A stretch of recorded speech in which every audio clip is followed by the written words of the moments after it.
انا كنت واحد من الناس اللي حياتهم كانت متمحورة حوالين الاستريمينج. كان عندي عادة شبه يومية ان انا اول ما اخلص يومي اقفل باب اوضتي، افتح البي سي وادخل على اي منصة من المنصات اللي كلها شبه بعض: نيمو، نونو، كيك، تويتش، يوتيوب، او حتى فيسبوك. بالنسبة لي ده كان هروبي من اي ضغط او اي ملل، بس اللي ما كانش في الحسبان ان في يوم من الايام العادة دي هتبقى مملة وهبطل استمتع بيها زي زمان. خليني احكي لك الحكايه من الاول. اول مره اتفرجت على ستريم كامل كان بالصدفه تقريبا، كنت داخل اسرش عن فيفا 21 عن يوتيوبر معين مش فاكر كان مين بالظبط، ولقيت محمود مهدي بيعمل فيديوهات فيفا.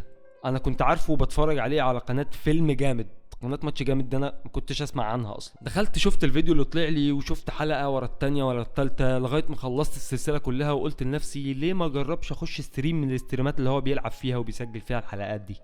وفعليا من اول دقيقة حسيت ان في حاجات جديدة، في شخص بيتكلم معايا، بيرد على الكومنتات اللي انا بكتبها، بيضحك معايا، حاسس ان انا جزء من اللي بيحصل ده، مش مجرد مشاهد. ومن هنا بدأت القصة. من وقتها لغاية دلوقتي انا لم اتوقف عن مشاهدة ستريمات محمود مهدي، وما اظنش ان انا هتوقف عن مشاهدتها في القريب العاجل او الاجل. من وقتها لغاية دلوقتي بحضر لنفسي حاجة اشربها واقعد ساعة، اتنين، تلاتة، اربعة. انا مش مجرد بقضي وقت وبسلي نفسي، لا لا، دي صحبة الادمنز، الناس اللي دايما موجودين في كل ستريم في الكومنتات، بسمع اساميهم. انا بدأت اعرف مين دول، وفعليا في واحد فيهم لسه صاحبي لغاية النهاردة. وزي ما بقول لك انا كنت بحاول اخلص يومي بدري عشان اروح افتح اللايف لا لا ثواني اللايف دي كلمة دنيئة قوي، حاسس ان انا بتكلم على اللايف تيك توك. اروح افتح الاستريم، اخلص يومي وانام بعد الاستريم، وتقريبا كنت ببقى لا احمل هما، كنت بنام مبسوط يعني، الحمد لله.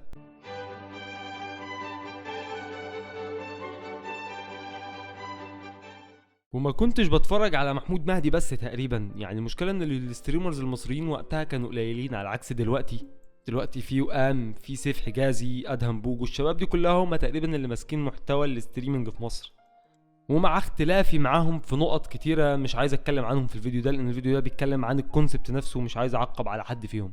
زي ما قلت لك ما كنتش بتابع محمود مهدي بس، كان في ناس كتيره سواء سعوديين زي احمد شو، كنت بخش اتفرج على دحماس، ما عنديش اي فكره ليه كنت بتفرج على دحماس. جربت اتفرج على طربون بس لقيت الوضع هناك بابجي وسعدولة والدنيا وحشه قوي هناك. وزي ما انا لسه قايل لك انا ما كنتش بتابع ستريمر واحد، فده معناه ان انا بتفرج على اكتر من ستريم في اليوم، مش لازم اكملهم كاملين، كنت ممكن مثلا اتفرج على ستريمر الصبح، ستريمر بالليل، وعلى حسب ما انا فاضي.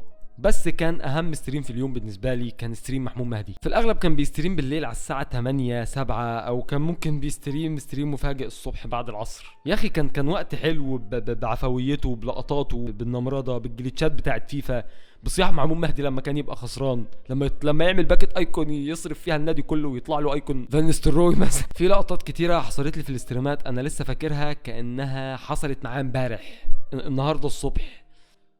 يمكن عشان انا كنت بدات اتسحب لعالم جديد، انا مش عارف ايه اللي بيحصل جواه. انا مسحول في اليوتيوب وفيديوهات تيك توك الدنيئه اللي انا مش عارف اطلع منها. بالمناسبه انا اكبر كارهين المحتوى القصير، ما علينا.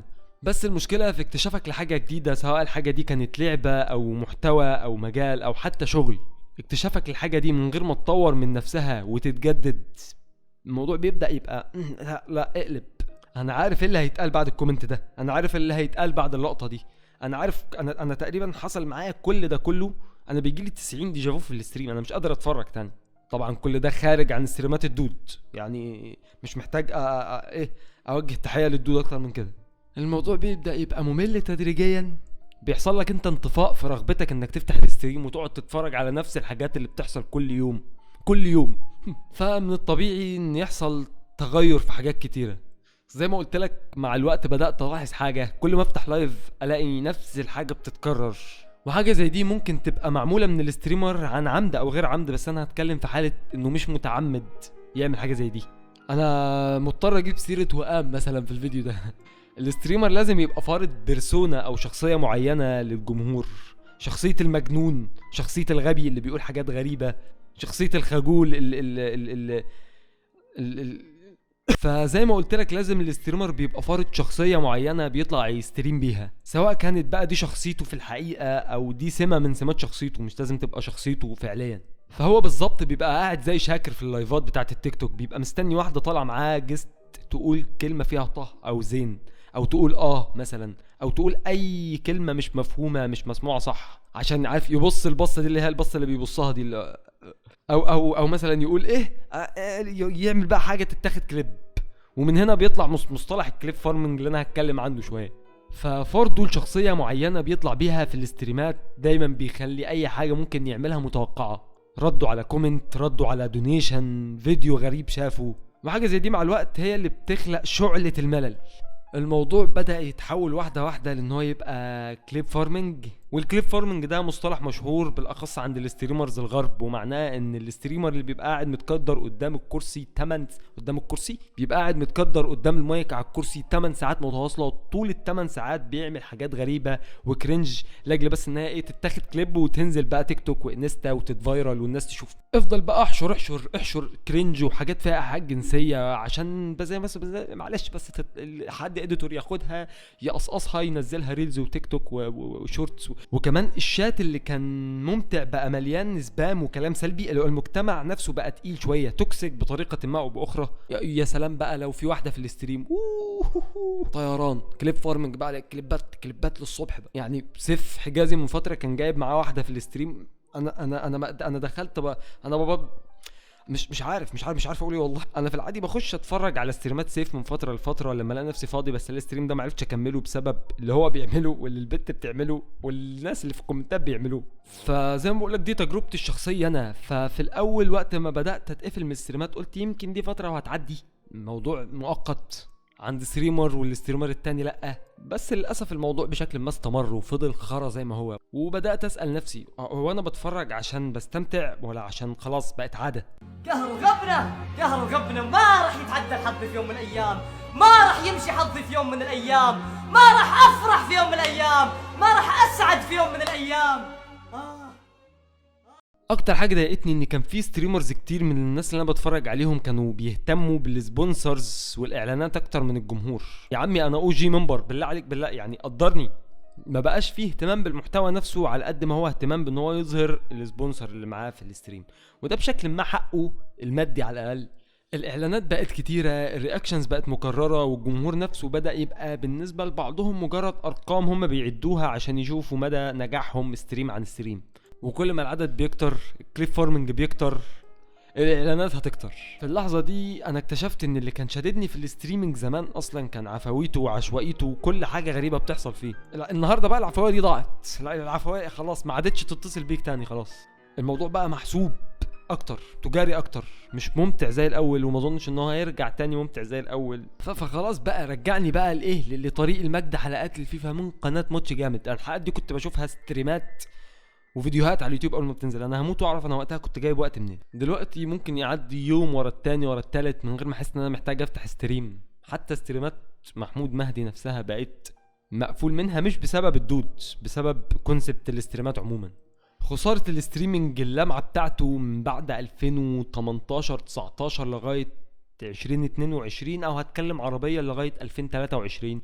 بدأوا يطلعوا كام ستريمر عربي يحاولوا يعملوا حاجات جديدة، انشطه جديده، افكار جديده في الاستريمات.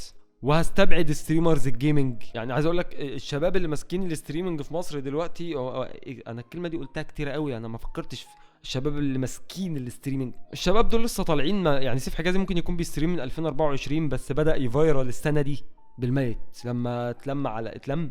والله مش عارف يا شباب، يعني انا ليا فتره تلاقيها كتير بقعد على القهوه وبقيت بشتم براحتي، ممكن تكون الفاظي سوقيه بعض الشيء. لما بدأ يعرف ادهم بوجو الموضوع بدأ يفايرال من التيك توك من الانستا، لان الناس بدأت توعى ان في ستريمرز مصروه بيطلعوا يعملوا نفس اللي كاي سينات وايشو سبيد بيعملوا في الاستريمات بتاعتهم. اتفرجت على ستريمات سيف والشباب بالتزام لمدة اسبوع تقريبا، كانوا بيقدموا حاجة جديدة في الاول، بس الموضوع بعدين بدأ يبقى قصة كليب فارم. فخلاص لقيت ان انا مش محتاج اتفرج على الستريمات دي، وممكن اخش اتفرج على ستريم من فتره للتانيه لو لقيت ستريم فيهم شغال وانا باكل وانا بعمل حاجه ومحتاج صوت شغال في السماعه مثلا. بس وارد تكون المشكله فيا، يعني وارد يكون سيف والشباب محتواهم كويس ومبدعين ولسه عندهم طاقه حقيقيه ولسه بيحاولوا يقدموا حاجه ممتعه، بس بعيدا عنهم الاغلبيه بقت نسخه من بعض سواء عرب او غرب. قررت بقى ابعد شويه بقى وادي لنفسي فرصه بقى اشوف حياتي من غير الستريمنج هتبقى عامله ازاي. ولما عملت كده اكتشفت ان حياتي ماشيه عادي، الدنيا حلو. الفراغ اللي كانت مليان الاستريمات لقيت فيديوهات اليوتيوب بتملاه، فوتبول مانجر بتملاه، استريمات محمود مهدي بتملاه. انزل هنا باي اغنيه زي يا رب ما اخدش كوبي رايت على البتاع اللي انا لسه مشغلها دي. وايه بقى ده بقى اللي خلاني ايه اسال نفسي بقى سؤال وانا قاعد ايه بالسيجاره وكوبايه القهوه في البلكونه، وانا مش بدخن والله. هل المشكله في المحتوى فعلا؟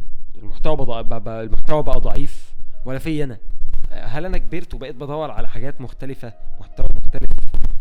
مش عارف، بس اللي انا متاكد منه ان زمان كان الستريمنج سبارك خاصه. السبارك دي مش موجوده النهارده زي الاول، وبصراحه مش عارف السبارك دي هترجع تاني ولا خلاص ما عادش ينفع. شكرا، مش عايز منك حاجه. انا شاركت معاكم حكايتي، بس عايز اسمع منكم تحت في الكومنتات، هل لسه بتستمتعوا بالستريمنج زي زمان ولا حاسين بالملل زيي؟ قولوا لي رايكم في الكومنتات، ولو الفيديو عجبكم ما تنسوش تعملوا شير ولايك وسبسكرايب. اشوفكم الفيديو الجاي عشان الفجر بيأذن دلوقتي. بس سلام.